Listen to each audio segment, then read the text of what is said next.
5 દિવસો વીત્યા પણ તંત્ર વરસાદી પાણી કાઢી ન શક્યું। અધિકારીઓ આંટાફેરા કરે છે પણ કામ નહીં। સ્માર્ટ સિટીના હાલ થઈ ગયા છે બેહાલ। મોટી મોટી વાતો, મોટા મોટા પ્લાન, છેલ્લે જેવા હતા તેવા। આ છે સ્માર્ટ સિટીની મનપા। અધિકારીઓના દાંત દેખાડવાના અને ચાવવાના અલગ અલગ હોય તેવો ઘાટ સર્જાયો છે। આખું વર્ષ વિકાસના કામો આ શહેરમાં ચાલતા જ રહે છે પણ હેરાન તો પ્રજાએ જ થવાનું છે। વરસાદ પડ્યો તેને 5 દિવસ થયા પણ બોપલની ઘણી એવી સોસાયટીઓ છે જેમાંથી પાણી હજુ પણ નીકળ્યા નથી। અધિકારીઓ નિમાણા મોઢા કરી પ્રજા સામે પહોંચી જાય છે, નિરીક્ષણ કરી નાખે છે પણ કામ કોઈ થતું નથી। ચાલો આ તો બોપલની વાત થઈ પણ અમદાવાદના સારા વિસ્તારના રસ્તાઓ બિસ્માર થઈ ગયા છે। કેટલીક જગ્યાએ તો ભૂવા પડી ગયા છે। કેટલા એવા રોડ છે જ્યાં થોડા વરસાદમાં તળાવ થઈ જાય છે। શું આને સ્માર્ટ સિટી કહેવાય? ગણાવા બેસીએ તો કોર્પોરેશનની અઢળક ભૂલો છે પણ કામ થતું નથી તે વાત 100%ની છે। હવે આ દ્રશ્યો જોઈએ તો તમને ખુદ ખબર પડશે કે આ અમદાવાદ છે કે ખાડાબાદ। અમદાવાદના લોકો ભલે વરસાદ રહી ગયો હોય પરંતુ ઘરની બહાર નીકળતા પહેલા સાવધાન રહેજો કેમ કે તંત્રની બેદરકારીના કારણે અમદાવાદ શહેરના રસ્તાઓ પોલા થઈ ગયા છે। જાણે સોન પાપડીની જેમ રસ્તાઓ બટકી રહ્યા છે, ભૂવા પડી રહ્યા છે। માત્ર 2 જ દિવસમાં 4 થી વધુ ભૂવા પડ્યા। વરસાદમાં લોકો બહાર નીકળતા પણ ડરે છે। અત્યારે શું ડર લાગી રહ્યો છે? અત્યારે તો એ ડર લાગી રહ્યો છે, રાતે તો આ બાજુ અવાતું જ નથી અને બીજું શું કે ગમે ત્યારે આ પડી જાય અને મકાન હેઠું બેસી જાય તો પછી આપણે રાત્રે જવાનું ક્યાં અડધી રાતે, એટલે અમારે શું રાતે જાગતું ઊંઘતું રહેવું જ પડે છે। કોઈ ને કોઈ જાગતું રહેવું જ પડે છે અને બાબોએ આખી રાત જાગે છે એટલે અમારે એ જ પ્રોબ્લેમ છે કે જેમ બને વહેલું થઈ જાય તો સારું છે એમ। Thank you. જાણે કે બોપલ વાસીઓની માઠી બેઠી છે। પાણી કાઢવું કેવી રીતે તેનું કોઈ ઠેકાણું નથી અને હવે ભૂવાઓએ માજા મૂકી દીધી છે। બોપલમાં 24 કલાકમાં બીજો ભૂવો પડ્યો। બોપલની સ્ટર્લિંગ સોસાયટીમાં ભૂવો પડ્યો। પાણી ઓસર્યા ને લોકોએ હાશકારો લીધો કે હવે શાંતિ મળશે પણ અધિકારીઓના આંટાફેરા એમ થોડા બંધ થશે। સ્ટર્લિંગ સોસાયટીમાં ફૂટપાથ પર ભૂવો પડ્યો।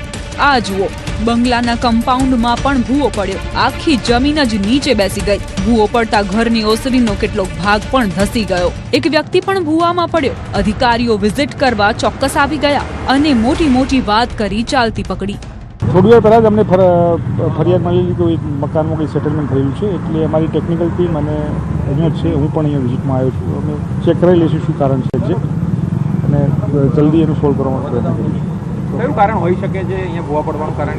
કે એક રીઝન હોઈ શકે, કદાચ એમનું જૂનું ખાડકું હોય, સેટલમેન્ટ થઈ ગયું હોય, પ્રાઇમરી અમને એવું લાગે છે પણ અમારી ટીમ ફર્ધર ચેક કરીને અમને અપડેટ આપશે। સાહેબ, ઘર માલિકનું કહેવું છે કે આ ચોમાસાની શરૂઆતમાં થોડા દિવસ પહેલા જ આ ડ્રેનેજ લાઈન ખોદવામાં આવી ત્યારે જણાવવામાં આવ્યું હતું કે ચોમાસું છે ખોદકામ ન કરો, પરંતુ ખોદકામ કરવામાં આવ્યું ને રોજ પાણી ભરાઈ જતા અનેક લોકો અહીં પસાર થાય અને લોકો પડે છે। હમણાં જ એક વાહન ચાલક પડ્યા અને પછી સોસાયટીના લોકો અહીંયા ઊભું રહેવું પડે છે કે ભાઈ કોઈ જતા નહીં, કોઈ પડશે। તો આ અંગે તમારું શું કાર્યવાહી કોઈ થશે? તમે કઈ આ રોડની વાત કરો છો?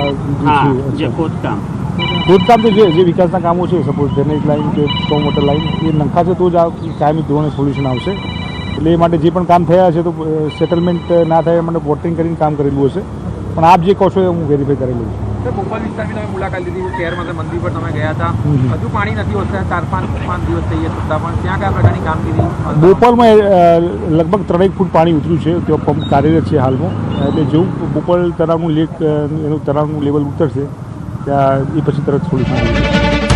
હવે વાત કરીએ પાણી ભરાવાની। બોપલમાં માંડ પાણી કાઢવામાં આવે છે ત્યાં વરસાદ પડી જાય છે। તંત્રની મહેનત પર પાણી ફરી જાય છે। બોપલના વસંત બહાર બંગલોઝના દ્રશ્યો જુઓ, ઘૂંટણસમાં પાણી ભરાયેલા છે।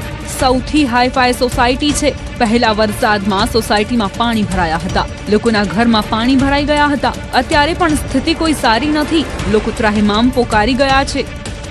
અમદાવાદમાં 2 દિવસ પહેલા જે 20 ઇંચ વરસાદ બોપલ વિસ્તારમાં પડ્યો અને તેના કારણે બોપલ વિસ્તારમાં જળબંબાકારની સ્થિતિ સર્જાઈ હતી।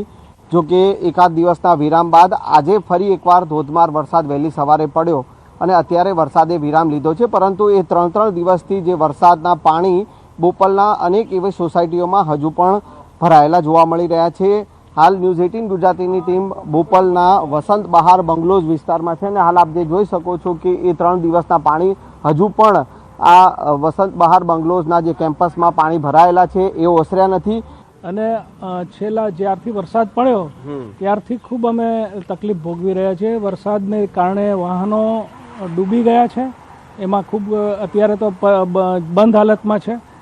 અને ઘરની અંદર પણ લગભગ 2 ફૂટ જેટલું પાણી આવી ગયું હતું અને કીચડ સાથે, કારણ કે જે કાંઈ પાણી આવ્યું છે ગટરના પાણી સાથે મિક્સ થઈને આવ્યું છે કે અત્યારે હજી અમારી સોસાયટીમાં ઢીચણ સુધી પાણી છે. આવવા જવાની તકલીફ છે, વાહનો બધાય બંધ છે. બિલકુલ, તો આ સ્થિતિ અત્યારે પણ છે.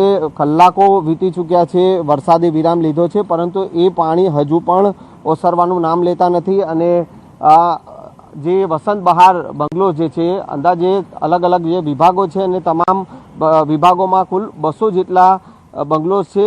અને ક્યાંક ને ક્યાંક જે વરસાદી પાણીનો ભરાવો જે થાય છે અને તેના કારણે હાલાકીનો સામનો અહીંના રહીશોએ કરવો પડી રહ્યો છે.